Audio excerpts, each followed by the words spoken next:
विक्रम बत्रा, विशाल बत्रा, दोनों जुड़वा भाई थे। विशाल बत्रा आज जिंदा है, विक्रम बत्रा जिंदा नहीं है, दोनों ट्विन है। अल्प आयु को शास्त्र बोलता है जो 32 साल या 32 साल से पहले चले जाते हैं वो अल्प आयु है। आज अगर किसी की डेथ हो गई तो कोई भी एस्ट्रोलॉजर बता देगा कि इसकी डेथ इस वजह से हुई है, क्योंकि पोस्टमार्टम कर रहा है। सारे सुनामीज और अर्थक्वेक्स फुल मून के आइदर 1 और 2 डेज में आने के चांसेस सबसे ज्यादा हो। रिसर्च का टॉपिक है। हाय गाइस, स्वागत है आपका एक नई वीडियो के अंदर। आज राजन भाई हमारे साथ में फिर से है, होरा शास्त्र के एक्सपर्ट। आज बहुत सारे नए नए सूत्र लेके आए हैं, बहुत सारी नए नए लॉजिक लेके आए हैं, हमने बहुत सारी चीजें डिस्कस करी। तो आज कैमरे के ऊपर भी आपको बहुत कुछ पता लगने वाला है इसके बारे में। नमस्कार, जय श्री राम, कैसे हैं? बस बहुत बढ़िया। तो सबसे पहले क्वेश्चन जो दिमाग में मेरे बार आता है, अगर हम एक एस्ट्रोलॉजर के पास में जाते हैं तो एक एस्ट्रोलॉजर, अगर साइंस है ये सारी, क्योंकि पिछली बार भी आपने बोला साइंस है, सबके आंसर सेम होने चाहिए। आपका अलग है, दूसरे का अलग है, दूसरे का अलग। क्या वो झूठ बोल रहा है या कुछ और सीन है? आजकल वाले तो झूठ बोल रहे हैं, लेकिन अलग अलग इंटरप्रिटेशन हो सकती है। जैसे मैं बताऊँ, होरा शास्त्र को लिखा है पराशर जी ने और महाभारत को लिखा है उन्हीं के वंशज ने, वेद व्यास जी ने। वेद व्यास जी ने महाभारत को लिखा गणेश जी की मदद से। उन्होंने डिक्टेट किया, राइट डाउन गणेश जी ने किया अपनी लैंग्वेज। ऐसे ही जब महाभारत में गीता का ज्ञान दिया जा रहा था तो उसको सुनने वाले 4 लोग। एक अर्जुन, जिसके साथ वार्तालाप हो रही थी, कृष्ण जी बात कर रहे थे अर्जुन से, अर्जुन क्वेश्चन पूछ रहा था और वही गीता का ज्ञान है। It's the conversation between 2 people. Podcast हो गया कि ये लोग मेरे रिश्तेदार हैं, इनको मैं कैसे मार दूं। बीज पितामह मेरे पिता तुल्य हैं, इनको मैं कैसे मार दूं। वन ऑफ द क्वेश्चंस तो स्टार्टिंग में ये सुना संजय ने भी, ये सुना धृतराष्ट्र ने भी, ये सुना अर्जुन ने भी। इसका जो आंसर कृष्ण जी ने दिया था हनुमान जी ने भी। ये 4 लोग उसके साक्षी थे। लेकिन अर्जुन वॉज क्यूरियस, वो कृष्ण जी की बातों को डिकोड कर रहा था। वो समझना चाह रहा था कि वो उनका भाव क्या है, इस बात को बोलने का उनका भाव क्या है। Sanjay was doing the duty, वो राइट हैंड था धृतराष्ट्र का। उसकी ड्यूटी थी कि जो उसको नजर आ रहा है बैटलफील्ड में, अपनी इंटेलिजेंस के हिसाब से धृतराष्ट्र को बताए। And Dhritarashtra was not curious, not duty, वो जजमेंटल था। उसके हिसाब से दुर्योधन ठीक है, बाकी सब गलत। तो जो जजमेंटल आदमी होता है, जिसके पहले जो क्यूरियस नहीं होता, रिसर्च नहीं करता, अपनी थॉट्स पे एकदम अड़ियल रहता है, उसको समझाने का भी कोई फायदा नहीं होता। ये तो आपने भी देखा होगा। जो ट्रांसलेटर होता है, उसको अब जो कहोगे वो आगे वही करेगा। या गधा होता है ना, उसको दिखा दो कि यहाँ जाना है तो वहीं जाता है, वो अपना दिमाग नहीं इस्तेमाल करता। और एक होता है क्यूरियस पर्सन, जो अपने हिसाब से उन चीजों को इंटरप्रेट करता है। इसमें मैं हनुमान जी के बारे में कुछ नहीं बोलूंगा, क्योंकि जो उन्होंने समझी होगी वो कभी डॉक्यूमेंटेड हुई नहीं। वो तो उनके पास है। हनुमान जी के पास अपनी लिखी हुई गीता है, अपनी लिखी हुई रामायण है, वो कभी डॉक्यूमेंटेड नहीं हुई, होगी भी नहीं। अब इसमें जो क्यूरियस पर्सन है उसका नैरेटिव अलग है और धृतराष्ट्र और संजय का नैरेटिव अलग है। ऐसी एक चीज को, एक ग्रंथ को, एक बुक को, एक सिचुएशन को अगर 3 अलग अलग लोग अलग अलग लेंस से देखेंगे तो 3 अलग अलग नरेशंस निकाल देंगे। सही बात है। पराशर और शास्त्र को तो कितने हजार लोगों ने कितने हजार लेंसेज से देखा होगा और कितने हजार उसके नरेशंस निकले होंगे। तो मैं तो वही बात कर सकता हूँ जो नरेशन मुझे समझ में आया, जो इंस्टिंक्ट मेरा है, जो मेरे सर ने मुझे समझाने की कोशिश की, डॉक्टर सुरेश चंद्र मिश्रा, जो मेरे कंसल्टिंग एस्ट्रोलॉजर रहे हैं, one of the best consulting astrologer, justice SN. Kapoor, जिनसे वो पढ़े हैं। और आगे जाके जब ऋषियों में बात करें, वरामीर, जैमिनी के बाद व्यास जी, व्यास या पराशर जी, इन सब से घूमती हुई जो चीज मेरे पास आई है और जो मेरा इंटरप्रिटेशन है, हो सकता है दूसरों से अलग हो, लेकिन ये मेरा कुछ नहीं है। ये मेरा इंटरप्रिटेशन है अबाउट इंडियन एस्ट्रोलॉजी या भारतीय एस्ट्रोलॉजी, जिसको हम वैदिक एस्ट्रोलॉजी बोलते हैं। मैं कभी भी ये नहीं बोल सकता कि मेरे को पूरी एस्ट्रोलॉजी आती है। मैं होरा शास्त्र का रिसर्चर हूँ, जब तक जिंदा हूँ तब तक रिसर्चर हूँ। आज मेरे को 15% आती है, हो सकता है 10 साल बाद मेरे को 25 आती हो, 10 साल बाद मुझे 35 आती हो। उसके बाद मैं रिसर्च नहीं कर पाऊंगा, और पूरी रिसर्च तो कोई नहीं कर सकता, अल-ब्रूनी ने बोला। होरा शास्त्र ऐसा विद्या है जिसको पूरा कोई नहीं समझ सकता, और जो समझ गया उसने सिद्धि प्राप्त कर ली। जो समझ गया उसने सिद्धि प्राप्त कर ली। जैसे जिसको मोक्ष मिल गया तो वो कोई BMW में थोड़ी घूम रहा है। मोक्ष को विजुलाइज नहीं किया जा सकता, मोक्ष को मेजर नहीं किया, मेजरिंग नहीं है उन सब चीजों की। मेजरमेंट हो जाती है ना, अगर एक बंदा इतने पैसे कमा रहा है, अपर मिडिल क्लास में है, मिडिल क्लास में है, हायर क्लास में है, सुपर हायर क्लास में है, HIG है, MIG है, मतलब ऐसे मेजरमेंट हो जाती है ना। मोक्ष की कोई मेजरमेंट नहीं है, रियलाइजेशन की कोई मेजरमेंट नहीं है, और पराशर होरा शास्त्र को समझने की कोई मेजरमेंट नहीं है। और ये आपको इस पॉडकास्ट में और आधे पौने घंटे में मैं समझाने की कोशिश करूंगा कि मैं क्या निकाल पाने की कोशिश कर रहा हूँ। थोड़ा बताओ कुछ ऐसा, कुछ आपने जो रिसर्च करी हो, कुछ ऐसी चीज जो मार्केट में ना हो, लोगों को ना पता हो। मैंने जो रिसर्च की कुछ भी मार्केट में आई नहीं, लेकिन फॉर एग्जांपल मैं बताता हूँ। सारे बोलते हैं सन इस राशि में है, इस हाउस में, मून इस राशि में है, इस हाउस में, उसके हिसाब से रिजल्ट्स बताते हैं। किसी ने कभी मारक ग्रहों के बारे में सोचा? मारक, जो ग्रह हमें मारने के लिए आया है या हमें तकलीफ देने के लिए आया है, उसको हम सिर्फ राशि से देखते हैं। होरा शास्त्र में कई तरह के मारक ग्रह बताए हैं, जो कि अगर अच्छी राशि में भी बैठे हैं तो भी आपको जान से मारेंगे, और जो बुरी राशि में बैठे हैं तो भी जान से मारेंगे। अच्छी में जान से मारेंगे, जैसे while sleeping you are gone. बुरी में जान से मारेंगे तो मर्डर कराएंगे, एक्सीडेंट कराएंगे, सुसाइड कराएंगे। You are getting my point ना? ऐसी एक चीज होती है द्रेष कांड, और द्रेष कांड में एक चीज होती है 22वां द्रेष कांड, जो कि 8th हाउस में ही निकलता है। 22वां द्रेष कांड हमेशा 8th हाउस में आएगा। जिसकी 8th हाउस की मिडिल डिग्री 1 to 10 है, तो उसका 22वां द्रेष कांड हमेशा अलग होगा। 10 to 20 का अलग होगा, 20 to 30 का अलग होगा। इससे हमारी मोड ऑफ डेथ का पता चलता है, ईयर ऑफ डेथ का नहीं, mode of death. There is a difference between year of death and mode of death. Mode of death का पता हमें द्रेष कांड से चलता है। तो आपने बताया 3 टाइप के हो गए, हाँ। एक 0 10, 10 to 20, तीनों में फर्क क्या है? द्रेष कांड का मतलब ही होता है, D3 चार्ट बोलते हैं द्रेष कांड को इंग्लिश में, और होरा शास्त्र में वर्ड यूज किया हुआ है द्रेष कांड। एक लगन, एक राशि या एक हाउस 30 डिग्री का होता है,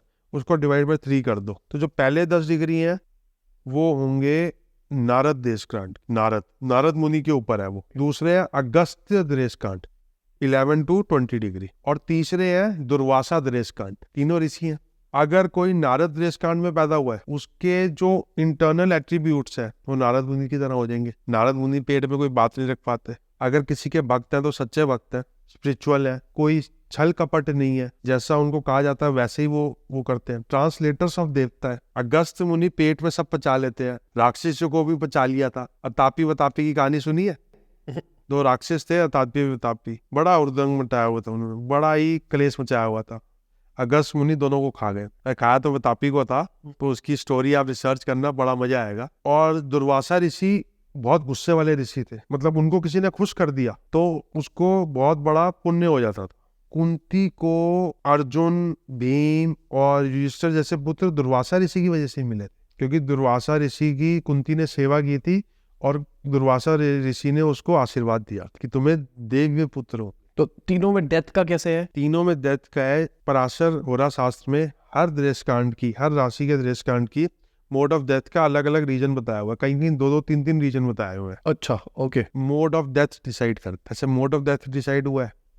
पिछले जन्म में हम कैसे मरे थे ये भी डिसाइड हो सकता है। ये कैसे होगा? तो इसमें पराशर ऋषि बोलते हैं एक होता है विनाशिक नक्षत्र, वो हमारे नेटल नक्षत्र से 22nd नक्षत्र होता है। नेटल नक्षत्र से 22nd नक्षत्र होता है। अब विनाशिक नक्षत्र कैसे पता करना है, ये अपने आप में एक बहुत बड़ा आर्ट है। मेरा कर्क राशि में बैठेगा विनाशिक नक्षत्र। अब जिसका विनाशिक नक्षत्र कर्क राशि में बैठेगा, उसको कहीं ना कहीं मोड ऑफ डेथ में बड़ा भाई इन्वॉल्व हुआ होगा। बड़ा भाई क्यों इन्वॉल्व हुआ होगा? मेरी कर्क राशि बैठती है 11th हाउस में, और 11th हाउस बड़े भाई का रिलेशन है आपस में। हमारे सर ने बोला कि बड़े भाई से बच के रहियो। हमने कहा हमारा कोई बड़ा भाई है ही नहीं, ओवर कॉन्फिडेंस। तो एक मेरा कजन बड़ा भाई है, उसने मुझे दुख तो दिया है, मॉनेटरी पर्पस में उसने मुझे दुख तो दिया है। तो मैंने उसको फिर एनालाइज किया कि जब सर ने मुझे बोला कि बड़े भाई से बच के रहियो, तो मैं इस चीज को क्यों नहीं डिकोड कर पाया कि मैं बड़ा भाई सिर्फ खून का बड़ा भाई नहीं होता, मासी का लड़का, चाचे का लड़का, मामे का लड़का जो आपसे बड़ा है वो बड़ा भाई भी होता है। उसने मुझे दुख दे दिया। तो जहां पे मेरी क्यूरियोसिटी खत्म हो गई और जहां मैंने जवाब दे दिया ऐसे बड़ा भाई तो है ही नहीं, अब उस पर एनालाइज नहीं किया ना कि वो क्या कहना चाह रहे थे। उन्होंने कहा बड़े भाई से बच के रही हो, मैं कहा है ही नहीं, बात खत्म हो गई।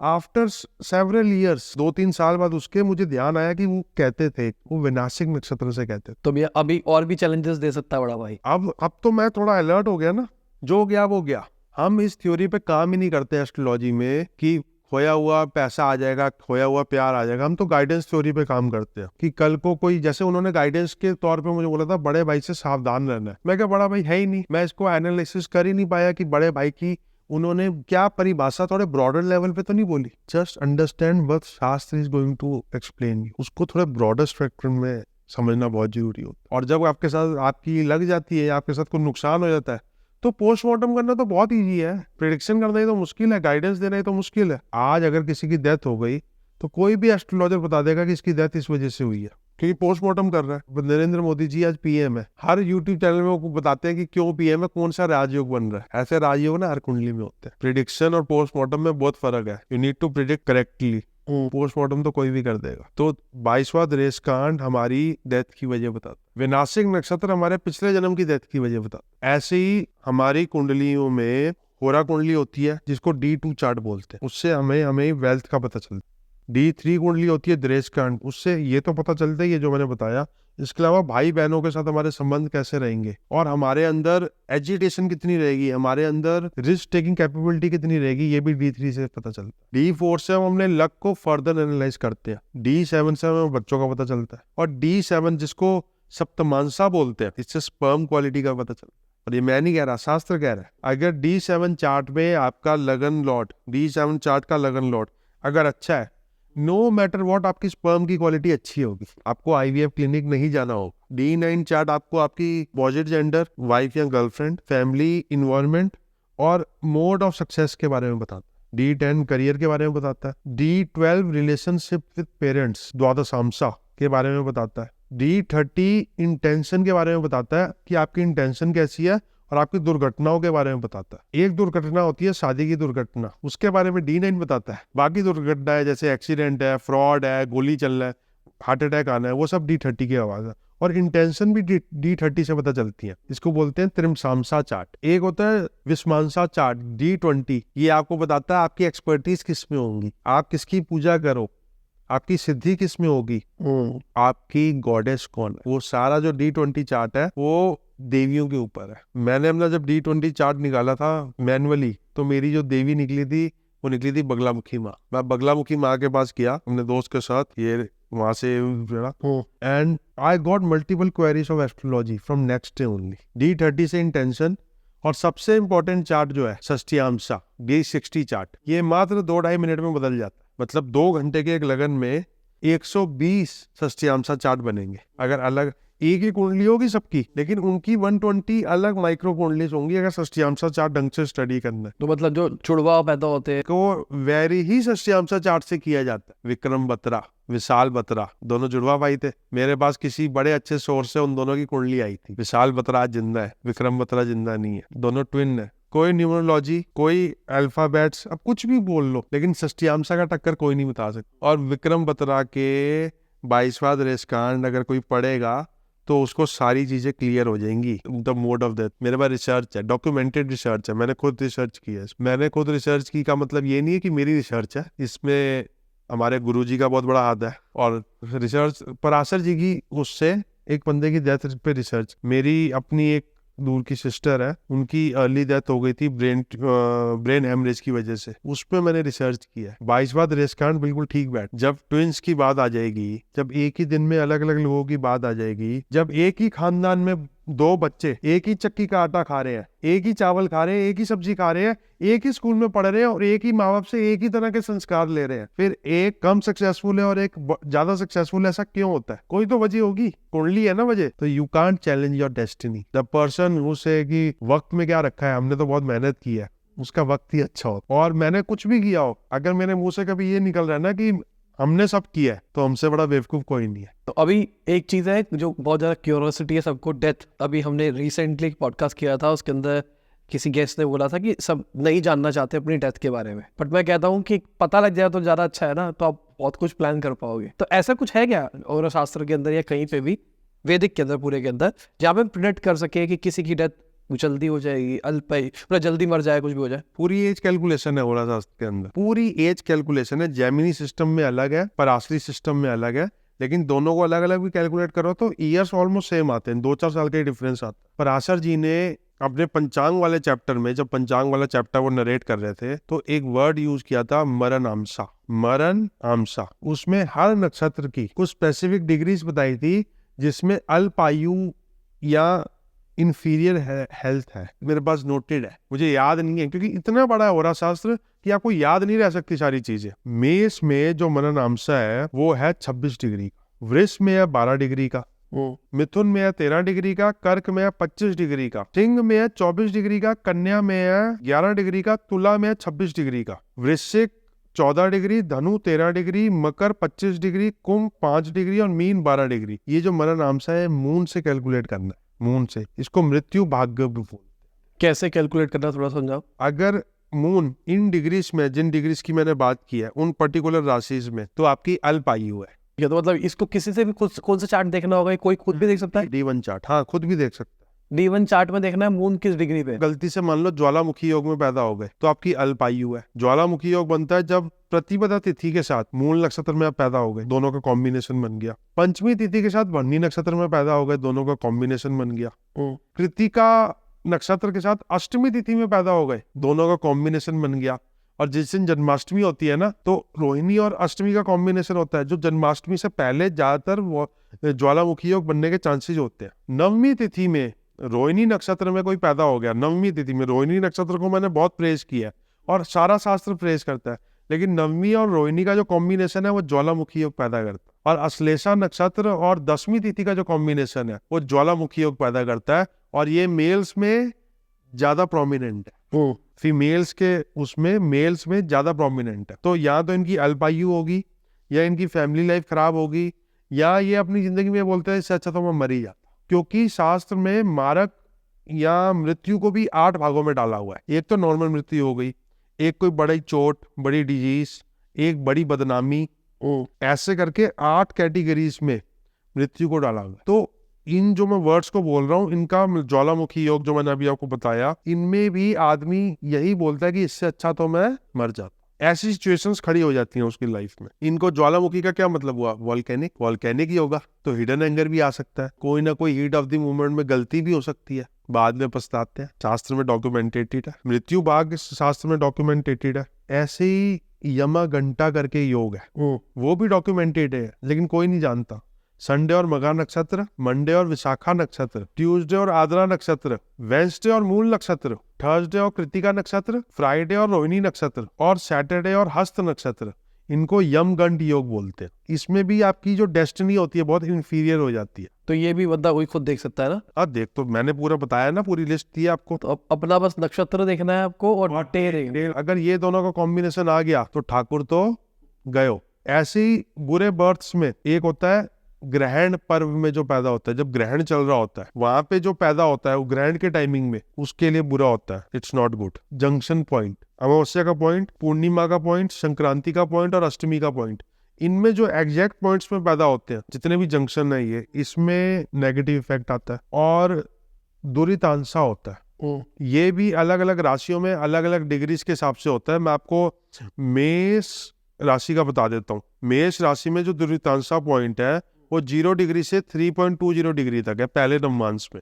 मेष राशि का कोई भी प्लेनेट मेष राशि में पहले नवमांश में हुआ तो वो आपके लिए नेगेटिव रहेगा। 6 तिथि, जिस तिथि की सनलाइट नहीं आती उस तिथि में अगर कोई पैदा हो गया वो भी नेगेटिव रहेगा। और अधिक मास में कोई पैदा हो गया तो वो भी नेगेटिव रहेगा। अधिक मास क्या हुआ? हर 3 महीने में बैलेंसिंग के लिए एक मल मास, 6 मास, अधिक मास बोला जाता है।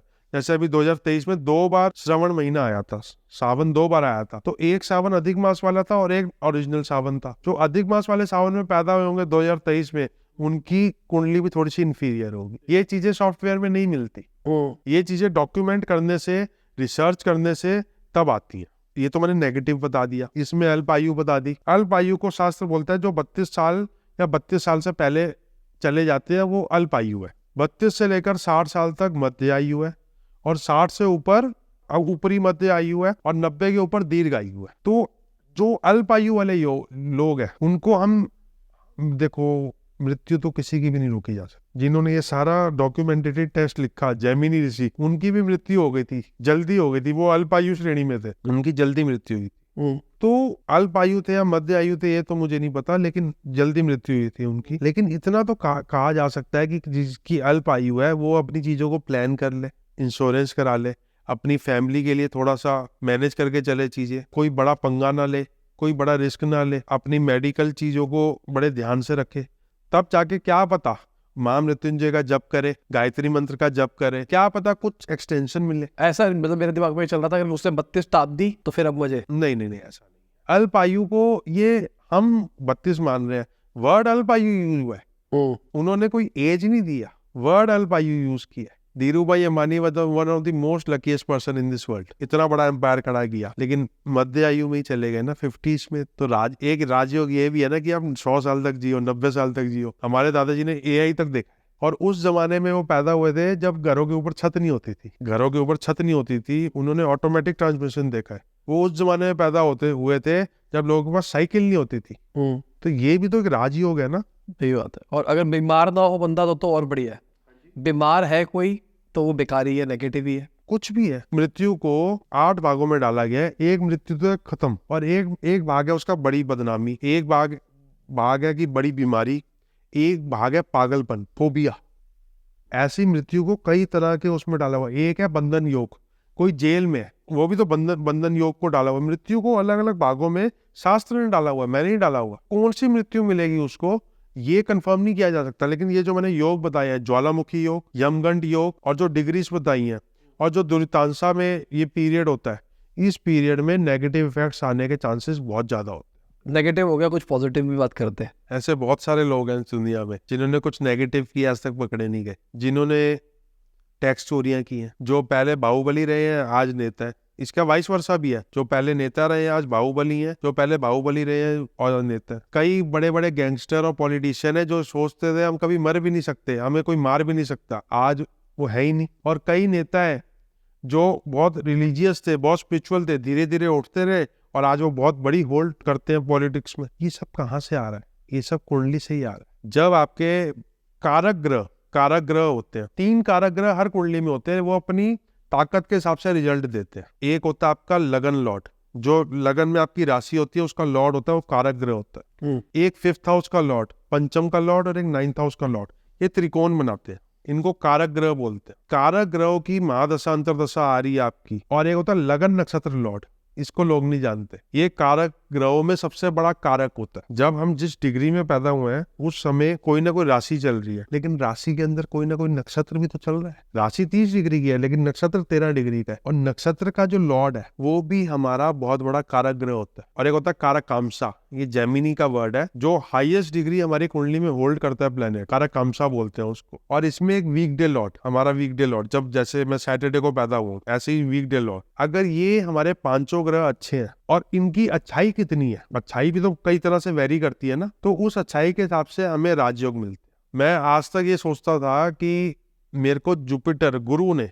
एस्ट्रोलॉजी में डाला, लेकिन डालने वाला मेरे को शनि था। एस्ट्रोलॉजी पढ़ने के बाद पता चला, क्योंकि 5th हाउस अध्ययन का होता है, 5th हाउस मंत्रों का होता है, 5th हाउस और 8th हाउस स्पिरिचुअल नॉलेज का होता है। लोग अकल्ट और स्पिरिचुअल नॉलेज को मर्ज कर देते हैं, अलग अलग होता है। मैं अकल्ट प्रैक्टिशनर नहीं हूँ, वो अलग बात है, मेरे को आता सब कुछ है, लेकिन प्रैक्टिशनर नहीं हूँ मैं अकल्ट करने। अकल्ट प्रैक्टिशनर 8th हाउस से देखा जाएगा। और मैं टीचर एस्ट्रोलॉजी का बनना चाहता हूँ। मैं अगर अपने आप को कोई मुझे बोले आप क्या चाहते हो, तो हमने आपको एस्ट्रोलॉजी का रिसर्चर और टीचर की तरह प्रेजेंट करना चाहता हूँ। मेरे को किसी को कोई उपाय नहीं देना और किसी को कोई सपने नहीं दिखाने कि तू अमीर से गरीब हो जाएगा, गरीब से अमीर हो जाएगा, तेरी गर्लफ्रेंड वापसी आ जाएगी। यही क्वेश्चंस पे पूरी दुनिया चल रही है। तो बड़ी सिंपल सी बात है, I am the researcher of astrology. मैं किसी की मृत्यु को ना टाप सकता हूँ ना उसको डिले कर सकता हूँ, लेकिन उसको कुछ हद तक बहुत छोटी हद तक ऑल्टर जरूर किया जा सकता है। वो ऑल्ट्रेशन की भी एक लिमिट है, लेकिन वो बहुत छोटी लिमिट है। जैसे मुझे पता है कि एक आदमी को हार्ट अटैक आने वाला है, तो हम क्या कर सकते हैं? हम उसको बोलेंगे भैया अपनी मेडिक्लेम बढ़ा ले, हार्ट चेकअप करा ले, कोलेस्ट्रॉल चेकअप करा ले, अच्छा खा, और जब वो पास आ रहा होगा तो महामृत्युंजय का जप करा ले, भगवान पे आस्था रख, और अगर कोई ऐसी चीज हो तो टेक इट सीरियसली। मैंने अपने एक फ्रेंड को बोला था तेरे फादर का बहुत अच्छा टाइम नहीं है, पेट रिलेटेड कोई प्रॉब्लम आ सकती है, आया हार्ट अटैक। तो लड़ते हम इस बात पे कि मैंने बोला था पेट रिलेटेड प्रॉब्लम आ सकती है, हार्ट अटैक आया। 2017-18 की बात, तब से लेकर आज तक मैं बहुत मैच्योर हो गया हूँ। लेकिन उस दौरान हमने जो चीजें बोली थी, हमने कुछ हद तक प्रैक्टिस की। जो 5 लाख का मेडिक्लेम था 10 लाख का हो गया, 6 लाख का बिल आया था, और सब मेडिक्लेम में डन। तो ये भी एक स्ट्रेस के साथ दूसरा स्ट्रेस जो जुड़ा हुआ था, तो एक स्ट्रेस तो आ गया, उसके साथ वाला जो स्ट्रेस था, मतलब बंदा ठीक हो गया आपका आ गया, उसके साथ वाला स्ट्रेस था पैसा, वो मेडिक्लेम की वजह से, वो एक विजडम की वजह से वो उसको कम कर दिया। This is the purpose of astrology. अगर किसी को कैंसर होना है तो आप उसको ये नहीं बोल सकता कि मैं तेरा कैंसर होने नहीं दूंगा, मैं तेरे टिश्यूज रोक लूंगा। हाँ, ये जरूर बोल सकते हो कि कीप इट इन चेक। जब युवराज सिंह को कैंसर हो सकता है तो फिटनेस लेवल और फूड लेवल की तो कोई परिभाषा ही नहीं है ना। सबको सिद्धार्थ शुक्ला फिट आदमी लगता था। मेरा दोस्त था, बड़ा अच्छा दोस्त था मेरा, उसका बाइक एक्सीडेंट हो गया। अब क्या ऑप्शन है? कुंडली देखूंगा, कभी रिसर्च करूंगा, उसके घर वालों से उसका टाइम ऑफ बर्थ मांगता हूँ, आता ही नहीं है कभी। क्या ऑप्शन है मेरे पास? कोई ऑप्शन ही नहीं है। एक मिलिट्री में हमारे अंकल हुआ करते थे, मिलिट्री में हर 3 महीनों में चेकअप होता है। He got died in late 50s from a heart attack, cardio attack हुआ था उनको। मिलिट्री में हर 3 महीने में फुल बॉडी चेकअप होता है, उसमें आपका खून लेके सब चेकअप करते हैं, कोलेस्ट्रॉल भी चेक करते हैं। अब कोई किसी को क्या बोले? और उनको जब कार्डियक अरेस्ट आया था और उनका जो लास्ट चेकअप हुआ था, 1-1.5 महीने का फर्क था मात्र, और कोई स्ट्रेस लेवल भी नहीं था, किसी का कर्जा देना नहीं, अपने घर में रह रहे हैं, बढ़िया खा रहे हैं।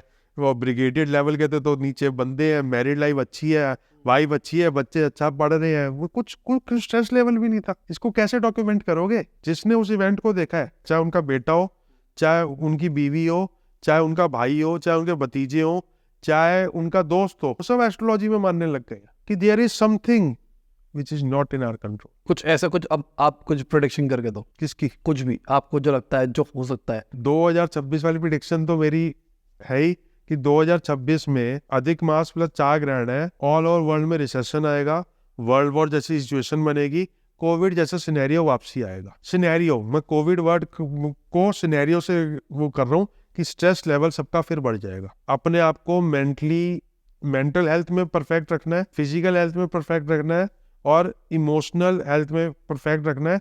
EMI का ज्यादा स्ट्रेस नहीं लेना। अभी तो मैं जनरल यही प्रिडिक्शन दे सकता। इसके अलावा इस साल का कुछ है? वो स्टार्ट तो हो ही गया ना, एक ही दिन में बम नहीं फुटता। लंदन रिसेशन हिट कर चुका है, यूके पूरा रिसेशन हिट कर चुका है, तो ये यूके में रुकेगा नहीं रिसेशन, ये आगे बढ़ेगा, ये आगे जर्मनी में भी जाएगा, ये आगे पोलैंड में जाएगा, US में जाएगा, चाइना में जाएगा, ताइवान में जाएगा, और कोई ना कोई फ्रस्ट्रेट होकर किसी ना किसी पे मिसाइल फोड़ेगा। 2026 तक ये इवेंट हो सकते हैं। 26-27 में सब चलेगा, 28 से फिर बैक टू बेसिक्स, दुनिया बदल जाएगी। दुनिया वैसे नहीं बदलती, दुनिया की सोच बदल जाएगी। जैसे कोविड से पहले की दुनिया अलग थी, अब हम पॉडकास्ट कर रहे हैं, ऑनलाइन पढ़ा रहे हूँ मैं, अलग दुनिया हो गई है। कोई सोच भी नहीं सकता था कि फर्स्ट क्लास का बच्चा आईपैड में बैठ के पढ़ाई करेगा और स्कूल नहीं जाएगा। कोई सोच सकता था कभी? ये लोग तो ये कहते थे ना, बच्चों को फोन और उससे दूर रखो, फोन ही स्कूल बन गया। दुनिया फिर बदलेगी 2026-27 के बाद। मैंने ना इंस्टाग्राम पे देखा, एक बंदा कहता है कि मैं वो फ्यूचर से आया हूँ, टाइम ट्रैवल किया है मैंने, और प्रेडिक्शंस करता है। तो मेरे को ऐसा लगता था कि वो एस्ट्रोलॉजर है, अपनी प्रेडिक्शन करता है। और क्योंकि एस्ट्रोलॉजी के नाम पे बोलना और फ्यूचर से आके बोलने में आपका टाइम बढ़ जाता है, ज़्यादा लोग सुनेंगे, ज़्यादा वो चलेगी। तो उसने प्रेडिक्शन करी है मई की इस साल। मैं बहुत माइनर प्रेडिक्शन ही देखता। मैंने अपने दोस्त के फादर को भी ये बोला था कि आने वाले टाइम में 1 साल में एक रेंज दे सकता हूँ। जैसे आपकी कोई बोले मेरी शादी कब होगी, मैंने कुंडली देखी, एनालाइज किया सारा, तो मैं उसको 6-8 महीने की रेंज दूँ। अगर मैं बोलूंगा इस दिन तेरी शादी होगी, तो बेवकूफ मैं ज्यादा हूँ उससे। तो वो रेंज जो है ना, वो 25-26 की है, 24 की रेंज नहीं है वो। तो अब कुछ 25 में बड़ा होना, तो 24 में उसका कुछ माइनर इम्पैक्ट या कुछ तो शुरू हो सकता है। तो उसमें डिनाई किसी चीज को नहीं करना। Astrology you have to think in a very broader sense. उसने तक बोला है कि एक मेजर अर्थक्वेक आएगा इंडिया के अंदर मई में।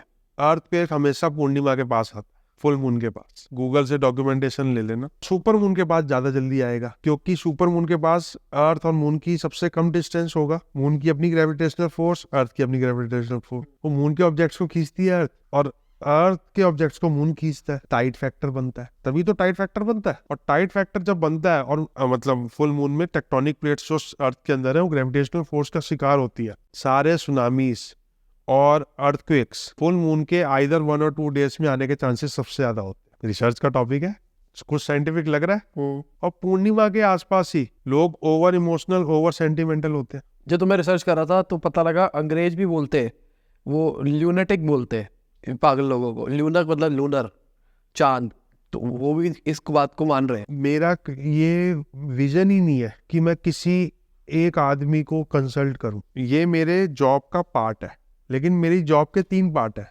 एक मैं एस्ट्रोलॉजी रिसर्च करूं, एक मैं एस्ट्रोलॉजी पढ़ाऊं, जो मेरी रिसर्च में हेल्प करेगी ना। मैं आपको पढ़ा रहा हूँ, आप मुझे 10 डाउट पूछोगे, मेरे को 10 में से 5 आते होंगे, 5 नहीं आते होंगे। तो I have to be very humble, ये हमारे सर बोलते थे, I have to be very humble, और जो 5 सवालों के जवाब नहीं आते वो ढूंढने फिर रिसर्च करने चले जाओ। पार्वती माता शिव जी से कुछ पूछती थी, जो शिव जी को पता था बता देते, बाकी साधना करने चले जाते थे। वो साधना क्या थी? रिसर्च ही तो थी। तो सवालों का जवाब रिसर्च में ही मिलेगा। और अगर किसी को गाइडेंस अगर आप दे सकते हो तो वेल एंड गुड, इसमें कोई वही नहीं है। लेकिन इसको आपने किसी को झूठे सपने नहीं दिखाते। बिल्डर्स झूठे सपने नहीं दिखाते, एक बंजर सी लैंड दिखाते हैं, वहां पे खुदा हुआ होता है प्लॉट, फिर एक उसमें ले आते हैं बड़े ऑफिस में, वहां पे एलईडी में पूरा दिखाते हैं कि ये बनेगा, हेलीकॉप्टर यहाँ लैंड होगा, ये होगा, वो होगा। 10-10 साल बीत जाते हैं, वो लैंड वहीं की वहीं पड़ी रहती है। सपना नहीं दिखाना, हकीकत बयां करनी है। और हकीकत हमेशा अच्छी हो ये जरूरी नहीं है। सपना तो हमेशा ही अच्छा होगा। कोई बोलेगा मेरे पे कोर्ट केस चल रहा है, हाँ तेरा कोर्ट केस हटवा देंगे, तू टेंशन ना ले, तू ये 2-4 उपाय कर ले, ये छिड़क दे, ये मंत्र बोल दे, ये नदी में बहा दे, तेरा कोर्ट केस। उसी का कॉम्पिटिटर भी आके अगर वही उपाय कर गया तो क्या होगा फिर? आज तो एस्ट्रोलॉजी हर घर में पहुंची हुई है। एक आदमी का कोर्ट केस है, कोई बोलता है कि वो चांदी का बुराना छिड़क दो, और दोनों ने चांदी का बुराना छिड़क दिया, फिर जज क्या करेगा? जज को तो दो अगर लोग लड़ रहे हैं, एक ही जगह का फैसला आएगा ना। तो रेमेडीज तो थोड़ा हर एक बंदे के पर्सनलाइज भी हो सकती है। वही तो बता रहा हूँ, रेमेडीज ने तो खेल खराब किया है। रेमेडीज वो सपने हैं कि मैंने ये बनना है, मेरे को ये करना है, मेरे को ये लड़की चाहिए। ये रेमेडीज की जो सपने वाली थ्योरी है ना, मैं ये पालना नहीं चाहता। ये पालते ही मेरी अकाउंटेबिलिटी पे अटैक हो जाएगा, क्योंकि मैंने महामृत्युंजय जप करते हुए लोगों को भी मरते हुए देखा है। अब मैं शिव जी से जाके क्रॉस क्रोसिंग तो कर नहीं सकता ना कि ये मरे, कि उनका वक्त आ गया तब मरना तो है ही। और महामृत्युंजय जब वो कब कर रहे हैं, मतलब आईसीयू में जाने के बाद। अब मेरे पास किसी का कॉल आया कि मेरे XYZ रिलेशन वाला आईसीयू में है, आप उपाय बताओ वो जिंदा रहे। ये एस्ट्रोलॉजर का रोल है ही नहीं, गाइडेंस है। वो आईसीयू में है, वो वेंटिलेटर में, how can astrologer protect him?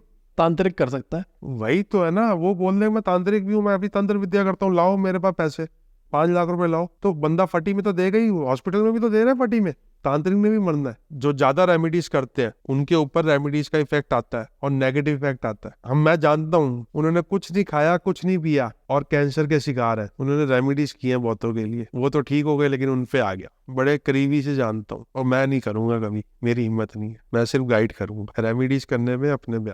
तो अभी आपने सुपर मून के बारे में बात करी थी कि सुपर मून के टाइम पे मून पास होता है तो ऐसा कुछ होता है। तो ऐसे प्लैनेट्स सारे के क्या असर होता है इसके अलावा, मतलब डिस्टेंस के अलावा? प्लैनेट इफेक्ट करते हैं 8 तरीकों से। एक वो किस राशि में बैठे हैं, एक वो किस हाउस के लॉर्ड है, हर हाउस के एक लॉर्ड होते हैं, एक 2 प्लैनेट्स का आपस में रिलेशन कैसे बन रहा है, एक उनका मोशन कैसा है, और एक स्पेशल कारक तत्व होते हैं। जैसे शुक्र को अश्विनी में बहुत बड़ा राजयोग कहा गया। तो ऐसे करके प्लैनेट्स बहुत सारे तरीकों से अलग अलग रिजल्ट देते हैं। इसमें जो सबसे कम चीज देखी जाती है वो देखा जाता है चेष्टा बल। चेष्टा बल का मतलब होता है motion of the planet. Motion of the planet को 2 तरीकों से देखना चाहिए। एक रेट्रोग्रेड प्लैनेट, रेट्रोग्रेड प्लैनेट का मोशन नॉर्मल प्लैनेट से तेज होता है, और दूसरा वेलोसिटी या motion of the planet from the earth, वो हर प्लैनेट का अलग अलग होता है। अर्थ की जो मैक्सिमम स्पीड होती है अराउंड द सन, वो होती है 21 दिसंबर से लेकर 14 जनवरी के बीच। ये हो गए करीबन 25-26 दिन। इसमें से भी इसरो वाले ये कहते हैं, मैं इसरो के कई लोगों को जानता हूँ, कोई कंसल्टिंग लेने आ गया, कोई, वो कहते हैं 3 और 4 जनवरी को सबसे ज्यादा स्पीड होती है। लेकिन शास्त्र ने बोला कि ये पूरे रेंज लेके चलो, तो शास्त्र खुद रेंज ले रहा है। उस रेंज में सन की वेलोसिटी सबसे ज्यादा होती है। तो सन जोन से हाउस का लॉर्ड होगा, उसके इफेक्ट्स अपने आप बढ़ जाएंगे। ऐसे ही शरद पूर्णिमा वाले दिन मून सुपर मून होता है, वो अर्थ के सबसे करीब होता है, साइज उसका सबसे बड़ा होता है। अगर कोई शरद पूर्णिमा वाले दिन पैदा हो गया तो मून जिस हाउस का लॉर्ड होगा, कर्क राशि जहां बैठेगी, वहां के इफेक्ट्स डबल हो जाएंगे। और जब एक हाउस के इफेक्ट्स ओवर हो जाते हैं, उसका पॉजिटिव और नेगेटिव दोनों इफेक्ट आते हैं। ऐसे ही शास्त्र में बोला हुआ है, मंदोज ग्रह इवेंट नहीं देता, अच्छा या बुरा दोनों ही, मतलब एकदम सम बैठ है, रिएक्टफुल नहीं है। शनि की जो मंदोच राशि है, मंदोच का मतलब होता है शनि जब अर्थ से सबसे दूर होता है, शुक्र की बात कर रहा हूँ, शुक्र जब अर्थ से सबसे दूर होता है वो शनि की राशि में होता है, और उस राशि का नाम है एक्वेरियस। शुक्र एक्वेरियस में मंदोच है। मंदोच मतलब अपोजी वर्ड है जो इसरो और नासा यूज करते हैं, सबसे दूर है। जब शुक्र शनि की राशि में, और उसमें शास्त्र बोलता है कि शनि की राशि में जब शुक्र होता है तो शुक्र कोई बहुत अच्छे इफेक्ट्स नहीं देता, डॉक्यूमेंटेड है, अच्छे इफेक्ट्स नहीं देता। एक्चुअल में शुक्र बुरे इफेक्ट्स भी नहीं देता, वो इफेक्ट्स ही कम देता है अपने, क्योंकि वो सबसे अर्थ से दूर है। तो प्लेनेट की मोशन और पास और दूर और जो प्लेनेट का साइज है, बिम, ये भी मैटर करते हैं। लेकिन ये रिसर्च कौन करे? ये राशि में ये है, ये हाउस में ये ऐसा हो जाएगा, ये ऐसा हो जाएगा, ये ऐसा हो जाएगा। सूर्य 10वें घर में है तो ये जज बन जाएगा, ये बन जाएगा, वो बन जाएगा, सरकारी नौकरी लग जाएगी। तो तुम ये तो देखो, सूर्य 10वें घर में है, उसकी स्पीड क्या है? क्या वो दुरितांश में तो नहीं है? अगर वो पुष्कर नवमांश में है तो जज भी बन जाएगा, पॉलिटिशियन भी बन जाएगा। लेकिन अगर वो दुरितांश में है तो कैसे बनेगा? अगर वो मृत्यु वाली डिग्री इसमें है, जिसको मृत्यु भाग्य बोला है मैंने, तो कैसे बनेगा? There are more than 1000 factors to comprehend a kundli, 1000 factor. और लोग गज केसरी योग में बल्ले बल्ले कर रहे होते हैं। बनता है महापुरुष योग, बनता है, इफेक्ट नहीं आता। महापुरुष योग की कहानी सुन लो। जब जुपिटर अपनी राशि में होगा तो 25% लोगों का बाय डिफॉल्ट महापुरुष योग बनेगा, क्योंकि केंद्र में जुपिटर अगर अपनी राशि में बैठा है तो महापुरुष योग बन गया। मेरे फादर का केंद्र में जुपिटर अपनी राशि में बैठा, लेकिन वो वहाँ गुलिक भी और वहाँ धूम भी है। तो जुपिटर की दशा उनकी सबसे बुरी गई, उनके साथ बहुत धोखे हुए, कुछ अपनों ने किए, कुछ परायों ने किए, बहुत धोखे हुए। ही वॉज द पर्सन जिसने वो वक्त बस निकाल लिया किसी तरह। उसके बाद सैटर्न की दशा आई, तो सैटर्न बहुत अच्छी राशि में, बहुत अच्छे हाउस में नहीं है, लेकिन वो जुपिटर से अच्छे इफेक्ट दे रहा है। आज वो कंफर्टेबल लाइफ जी रहे हैं, उस टाइम के हिसाब से स्ट्रेस फ्री लाइफ जी रहे हैं, EMI फ्री लाइफ जी रहे हैं। इसकी वजह क्या है? इसकी वजह जुपिटर अच्छा लग रहा था, क्या वो अच्छा है? ये क्वेश्चन है। इस क्वेश्चन का आंसर निकालना बहुत आसान नहीं है। हाँ, ये मैं जरूर बता सकता हूँ कि वो जो जुपिटर अच्छा लग रहा था, क्या वो अच्छा है? उससे ज्यादा जरूरी है कि कोई उस पीरियड को एक लिमिट से ज्यादा ऑल्टर नहीं कर सकता। चाहे मैं उनको बेस्ट एस्ट्रोलॉजर के पास भी ले जाता, तो बेस्ट एस्ट्रोलॉजर भी उनको ये बोलता, भगवान में ध्यान दो, किसी को उधार मत दो, अपना सेफ होके चलो और ये वक्त निकालो। यही बोलता उनको, जो अच्छा एस्ट्रोलॉजर, जेन्युइन एस्ट्रोलॉजर होता। लेकिन उनको मिली सारे वो कि अभी वक्त बदलते हैं, अभी रुको, अभी चलो मेरे साथ। कोई किसी ने यहाँ पूजा कराई, किसी ने वहां पूजा कराई, किसी ने ये लाल किताब के उपाय कराए, किसी ने वो लाल किताब के उपाय गए। वक्त खराब पे खराब होता रहा। और एक वक्त का है जब मेरे ग्रैंड पेरेंट्स की डेथ हो गई, क्योंकि मेरे फादर को उनका सपोर्ट था, वो और खराब हो गया। तो किसी ने कहा आपने ऐसे घुमाया था ना, आपको ऐसे घुमाना चाहिए था। तो आफ्टर डूइंग उपाय उसने ये भी बता दिया कि आपने क्या गलत किया उपाय में, आपने ऐसे थाली घुमाई, आपको ऐसे घुमानी चाहिए थी।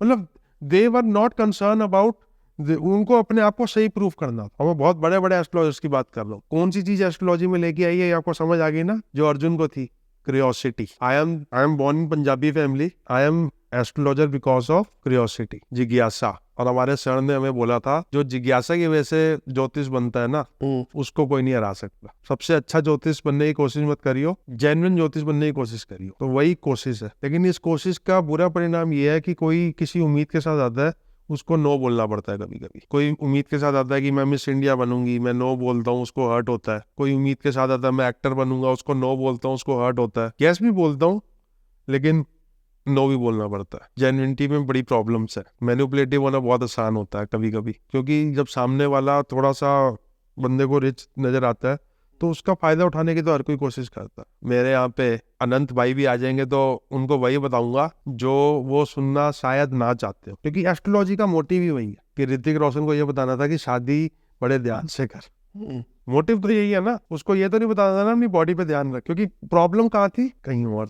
तो मोटिव ऑफ एस्ट्रोलॉजी समझना जरूरी है, और मोटिव से ज्यादा क्यूरियस होना जरूरी है। जैसे डॉक्टर का पता होता है आपको कि ये क्या है, एस्ट्रोलॉजर तो कुछ भी बोल देता है, उसकी कोई फंडामेंटल वो लाइसेंसिंग तो है ही नहीं ना। अगर कोई डिटेल में सीखना चाहे इस चीज को तो कैसे सीखता है? देखो, डिटेल में सीखना चाहे तो क्यूरियोसिटी से ज्यादा तो कुछ नहीं सिखा सकती, और वक्त से ऊपर कुछ नहीं है। लेकिन सिखाता तो मैं भी हूँ। 23 मार्च को एक नया कोर्स लॉन्च हो रहा है, तो उसमें एक बड़ी लिमिटेड पॉइंट ऑफ बच्चे लूंगा कि मैं सिखाता भी रहूँ, रिसर्च भी करता रहूँ। तो कोई सीखना चाहता है सीख ले, अच्छा रहेगा। तो मैं डिस्क्रिप्शन में लिंक दे दूंगा, इनका आप कांटेक्ट कर सकते हो और आप इनसे सीख सकते हो। कोई डिस्काउंट भी दे देना हमारे रेस्टोरेंट को जब भी आ रहे हो। बिल्कुल।